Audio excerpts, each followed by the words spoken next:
राधे राधे भक्तजनों, अमावस्या की पहले जानकारी सुनते हैं, उसका साथ में कथा सुनेंगे। चैत्रा अमावस्या 2025 तिथि वैदिक पंचांग के अनुसार चैत्रा अमावस्या तिथि 28 मार्च को रात 7:54 से शुरू होगी और अगले दिन यानी 29 मार्च की शाम 4:26 पर इसका समापन होगा। ऐसे में उदय तिथि के अनुसार 29 मार्च को चैत्रा अमावस्या मनाई जाएगी। यही 29 मार्च को पड़ने वाली चैत्रा अमावस्या इस साल की पहली शनिवार अमावस्या यानी शनिचरी अमावस्या होगी, क्योंकि यह शनिवार के दिन पड़ रही है।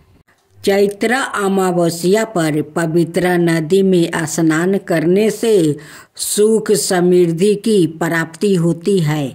साथ ही चैत्रा अमावस्या के अवसर पर आप जब स्नान कर ले, उसके बाद ही कुशा की मदद से जल, काले तिल और सफ़ेद फूल पितरों के लिए दर्पण करें।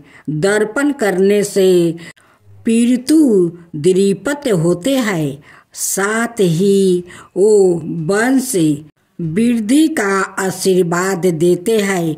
वो ही इस दिन जरूर मंदों को भोजन करवाए और वस्तु, धन या अन्न का दान करे, जिससे पितरों की कृपा प्राप्ति होती है। यही इस दिन पेड़ के नीचे दीपक जला करे उसकी परिक्रमा करे, जिससे जीवन में शांति आती है। पौराणिक कथा के अनुसार किसी नगर में एक राजा रहता था। राजा की रानी बहुत ही धार्मिक विचारों की थी। राजमहल के ठीक सामने साहूकार की एक हवेली थी। रानी और उस साहूकार की पत्नी की घनिष्ठ मित्रता थी। तभी एक दिन हवेली से साहूकार की पत्नी की रोने की आवाज आई। इस पर रानी ने उसे कारण पूछा। तब राजा ने बताया कि साहूकार का पुत्र मर गया है। रानी ऐसे दुख से वंचित थी, इसलिए वो राजा से एक बार फिर पूछी कि यह दुख क्या होता है। इस पर राजा ने बोला कि जब तुम्हारा कोई बेटा मरेगा तब तुम्हें समझ आएगा। ऐसा सुनकर तुरंत रानी ने अपने बेटे को नीचे फेंक दिया, पर भगवान की कृपा से उसे कुछ नहीं हुआ। रानी ने फिर पूछा कि यह दुख क्या होता है। तब राजा बोला, तुम्हारा पति मर जाएगा तब तुम्हें समझ में आएगा। जैसे उस बेचारी का बेटा मर गया है, वो रोती है, वैसे ही तुम भी रोओगी। उस औरत ने अमावस्या माता को प्रार्थना करने लगी कि हे अमावस्या माता, मेरा बेटा को जीवित कर दो। मैं हर माह की अमावस्या की व्रत करूंगी। उस औरत को दुख तकलीफ सुनकर अमावस्या माता ने उनकी बेटा का जीवित कर दिया। तब से वो अमावस्या माता का व्रत श्रद्धा भक्ति से करने लगी। तो बोलो अमावस्या माता की जय, अमावस्या माता की जय। अमावस्या व्रत कथा। पहला अध्याय। श्राद्ध पक्ष में सबर पितृ अमावस्या का बहुत ही महत्व है। यह पितरों का विदा करने की अंतिम तिथि है। अगर कोई श्राद्ध तिथि में किसी कारण से श्राद्ध ना कर पाए हो या फिर श्राद्ध की तिथि मालूम ना हो तो सबर पितृ श्राद्ध अमावस्या पर श्राद्ध किया जा सकता है। आओ इस तिथि के महताओं की पौराणिक कथा क्या है यह जानते हैं। दूसरा, देवताओं के पितृगण अग्नि वस्त जो सोमपथ लोक में निवास करते हैं, उनकी मानसी कन्या अछोद नाम की एक नदी के रूप में अवस्थित हुई। मत्स्य पुराण में अच्छेद सरोवर और अच्छेदो नदी का जिगर मिलता है जो कि कश्मीर में स्थित है। तीसरा, एक बार अच्छेदा ने 1000 बरस तक तपस्या की, जिससे प्रसन्न होकर देवताओं को पितृगण अग्निपद और महिष पद अपने अन्याय पितृगण अमावसु के साथ अच्छेदा को वरदान देने के लिए आश्विन अमावस्या के दिन उपस्थित हुआ। अब चौथा, उन्होंने अच्छेदा से कहा कि हे पुत्री, हम सभी तुम्हारी तपस्या से अति प्रसन्न है, इसलिए जो चाहो वर मांग लो। लेकिन अच्छोदा ने अपने पितरों की तरफ ध्यान नहीं दिया और वो अति तेजस्वी पितृ अमावसु को अपलोक निहारती रही। अब पांचवा, पितरों के बार बार कहने पर उसने कहा, हे भगवान, क्या आप मुझे सचमुच वरदान देना चाहते हैं? इस पर तेजस्वी पितृ अमावसु ने कहा, हे अच्छोदा, वरदान पर तुम्हारा अधिकार सिद्ध है, इसलिए निसंकोच होकर कहो। अच्छोदा ने कहा, भगवान, यदि आप मुझे वरदान देना ही चाहते हैं तो मैं तत्क्षण आपके साथ रमन कर आनंद लेना चाहती हूँ। अब 6वां अध्याय। अच्छोदा के इस तरह कह जाने पर सभी पितृ क्रोधित हो गए। उन्होंने अच्छोदा को श्राप दिया कि वो पितृलोक से पतित होकर पृथ्वी लोक पर जाएगी। पितरों के इस तरह श्राप दिए जाने पर अच्छोदा पितरों के पैरों में गिर कर रोने लगी। इस पर पितरों को दया आ गई। उन्होंने कहा कि अच्छोदा, तुम पतित योनि में श्राप मिलने के कारण मत्स्य कन्या के रूप में जन्म लोगी। अब 7वां अध्याय। पितरों ने आगे कहा कि भगवान ब्रह्मा के वंश महिषी पराशर तुम्हें पति के रूप में प्राप्ति होगा। तुम्हारे गर्भ से भगवान व्यास जन्म लेंगे। उसके उपरांत भी अनाय दिव्या वंशों में जन्म लेते हुए तुम श्राप से मुक्ति होकर पूर्ण पितृलोक में वापस आ जाओगी। पितरों के इस तरह कहे जाने पर अच्छोदा शांत हुई। अब 8वां। अमावसु के ब्रह्मचर्य और धैर्य की सभी पितरों ने सराहना की और वरदान दिया कि यह अमावस्या की तिथि अमावसु के नाम से जानी जाएगी। जो प्राणी किसी भी दिन श्राद्ध ना कर पाए, वो केवल अमावस्या के दिन श्राद्ध दर्पण करके सभी बीते 14 दिनों का पुण्य प्राप्ति करते हुए अपने पितरों का दीर्पित कर सकते हैं। तभी से प्रत्येक माह की अमावस्या तिथि को सबर धीक महताव दिया जाता है और यह तिथि सबर पीड़ितु श्राद्ध के रूप में भी मनाई जाती है। अब 9वां अध्याय उसी पाप के पराचित हेतु कलंतर में यही अछोदा महिष पराशर की पत्नी और वेद व्यास की माता सत्यवती बनी थी।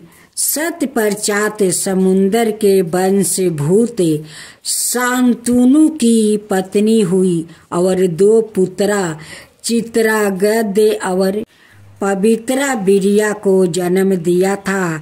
इन्हीं के नाम से कलियुग में अष्ट का श्राद्ध मनाया जाता है। अब 10वां अध्याय संबंधित जानकारी। सबर पीड़ितु अमावस्या पिंड दान और दर्पण का अर्थ नियम एवं प्रकार। सबर पीड़ितु अमावस्या इस दिन इन 8 धार्मिक पाठ से मिलेगा। पीड़ितु के आशीष श्राद्ध या सबर पीड़ितु अमावस्या को खिलाया जाता है। इन 6 को भोजन सबर पीड़ितु अमावस्या पर ब्राह्मण गरीब चींटी गाय कुत्ता कौआ और अग्नि के लिए निकाले जाते हैं। सबर पीड़ितु अमावस्या इन 10 कामों से बचे वरना हो सके है पीड़ितु नाराज हो जाए। आश्विन अमावस्या व्रत हिंदू पंचांग के अनुसार आश्विन मास के कृष्णा पक्ष की अमावस्या को पीड़ितु विसर्जनी अमावस्या कहा जाता है। इस दिन श्राद्ध पक्ष का समापन होता है और पीड़ितु लोक से आए हुए पीड़ितु जन अपने लोक लौट जाते हैं।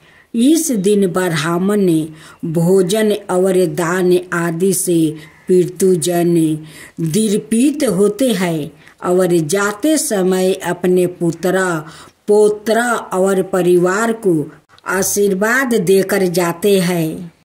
आश्विन अमावस्या के दिन पीड़ितु पक्ष समाप्त होते हैं, इसलिए इस दिन पितरों के पूजन का बड़ा महत्व है। इस दिन नदी जलाशय या कुंड आदि में स्नान करें और सूर्य देव को अर्घ देने के बाद पितरों के निमित्त दर्पण करें।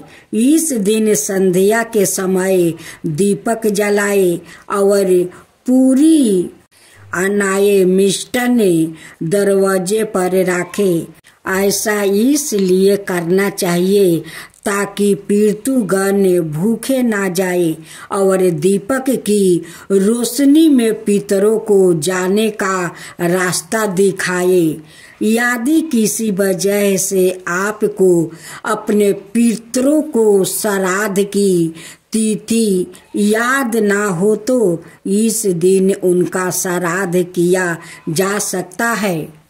इसके अलावा यदि आप पूरे श्राद्ध पक्ष में पितरों का दर्पण नहीं कर पाए है तो इस दिन पितरों का दर्पण कर सकते हैं। इस दिन भूले भटके पितरों का नाम से किसी जरूरतमंद व्यक्ति या ब्राह्मणों को भोजन कराना चाहिए। ज्ञात और अज्ञात पितरों के पूजन के लिए आश्विन अमावस्या का बड़ा महत्व है, इसलिए इसे सबरे पीड़ितु जनी अमावस्या और महिला विसर्जन भी कहा जाता है। इस अमावस्या का श्राद्ध कर्म के साथ साथ तांत्रिक दृष्टिकोण से भी बहुत महत्व है। आश्विन अमावस्या की समाप्ति पर अगले दिन से सर्दियाँ नवरात्रि आरंभ हो जाते हैं। माँ दुर्गा के विभिन्न रूपों के आधार के अवर तंत्र साधन करने वाले इस अमावस्या की रात्रि को विशिष्ट तांत्रिक साधनाएं करते हैं। इस कथा के अनुसार महाभारत के दौरान कर्ण की मृत्यु हो जाने के बाद जब उनकी आत्मा स्वर्ग में पहुंची तो उन्हें बहुत सारा सोना और गहने दिया गया। कर्ण की आत्मा को कुछ समझ नहीं आया। वो तो आहार तलाश रहे थे। उन्होंने देवता इंद्र से पूछा कि उन्हें भोजन की जगह सोना क्यों दिया गया है। तब देवता इंद्र ने कर्ण को बताया कि उसने अपने जीवित रहते हुए पूरा जीवन सोना दान किया, लेकिन अपने पूर्वजों को कभी भी खाना दान नहीं किया। तब कर्ण ने इंद्र से कहा, उन्हें यह गाता नहीं था कि उनके पूर्वजों कौन थे और इसी वजह से वो कभी उन्हें कुछ दान नहीं कर सके। इस सब के बाद कर्ण को उनकी गलती सुधारने का मौका दिया गया और 16 दिन के लिए पृथ्वी पर वापस भेजा गया, जहां उन्होंने अपने पूर्वजों को याद करते हुए उनका श्राद्ध कर उन्हें आहार दान किया, दर्पण किया। इन्हीं 16 दिन की अवधि को पितृ पक्ष कहा गया है। अतः इस कथा को पढ़ने अथवा सुनने का बहुत महत्व है। पितृ पक्ष की कथा। एक छोटा लड़का जिसका नाम राहुल था, अपने दादा दादी के साथ रहता था। उसके माता पिता बचपन में ही गुजर गया था। राहुल का दादा दादी को उससे बहुत लगाव था। राहुल भी बहुत अपने दादा दादी से बहुत प्रेम करता था। एक बार जब पितृ पक्ष आया तो राहुल ने दादा दादी के साथ मिलकर अपने माता पिता का श्राद्ध किया। श्राद्ध के बाद राहुल ने अपने दादा दादी से पूछा कि पितृ पक्ष क्यों मनाया जाता है। इस पर उसके दादा ने जवाब दिया कि इस पितृ पक्ष एक ऐसा समय है जब हम अपने मृत्यु पूर्वजों को याद करते हैं और उन्हें श्राद्ध जीली देते हैं। साथ ही हम पूर्वजों की आत्मा की शांति के लिए उन्हें भोजन, पानी और अन्य चीजें अर्पित करते हैं। राहुल ने अपने दादा की बात सुनकर यह महसूस किया कि पितृ पक्ष एक महत्वपूर्ण पर्व है और यह हमें अपने पूर्वजों को कभी ना भूलने की शिक्षा देते हैं। एक और कथा। रीमा की एक लड़की थी जो हमेशा दूसरों को मदद करने के लिए तैयार रहती थी। एक दिन रीमा मंदिर गई, जहां उसने एक बूढ़ा आदमी को रोते हुए देखा। जब रिया ने उस बूढ़ा व्याकृत से रोने का कारण पूछा तो उसे व्याकृत ने बताया कि वो अपने बेटे को याद करके रो रहा है। उसका बेटा बहुत छोटा था जब वो मृत्यु को प्राप्ति हो गया। तब रीमा ने उस बूढ़ा आदमी को पितृ पक्ष के बारे में भी बताया और उसे संतान देते हुए कहा कि तुम्हारा बेटा अब स्वर्ग में है और वो खुश है। बूढ़ा आदमी ने रीमा को धन्यवाद दिया। रीमा ने पितृ पक्ष के दौरान उस बूढ़ा आदमी के बेटे के लिए श्राद्ध भी किया। साथ ही उसने बूढ़ा व्याकित के बेटे की आत्मा को शांति मिलने की कामना की। एक और पितृ का था। एक बार एक राघव नाम का एक लड़का जो बहुत मेहनती था, वो हमेशा अपने लक्ष्यों की प्राप्ति के लिए कड़ी मेहनत करता था। एक दिन राघव के सपने में एक बुजुर्ग आदमी आया जो उसे कह रहा था कि वो उसका पूर्वजो है। बूढ़ा व्याकित ने सपने में राघव से यही भी कहा कि वो उसकी कड़ी मेहनत से बहुत ही प्रसन्न है। उस बुजुर्गो आदमी ने राघव को सलाह दी कि पितृ पक्ष के दौरान उसे अपने पूर्वजों को श्राद्ध जीली देनी चाहिए। राघव ने ऐसा ही किया और पितृ पक्ष के दौरान अपने पूर्वजों का श्राद्ध कर्म किया। पितृ पक्ष के बाद राघव का जीवन में बहुत ही संसार का बदलाव आया। वो पहले से भी अधिक मेहनती और अपने लक्ष्य के प्रति अधिक संपत्ति हो गया, जिससे वो अपने लक्ष्यों को हासिल करने में सफल हो गया।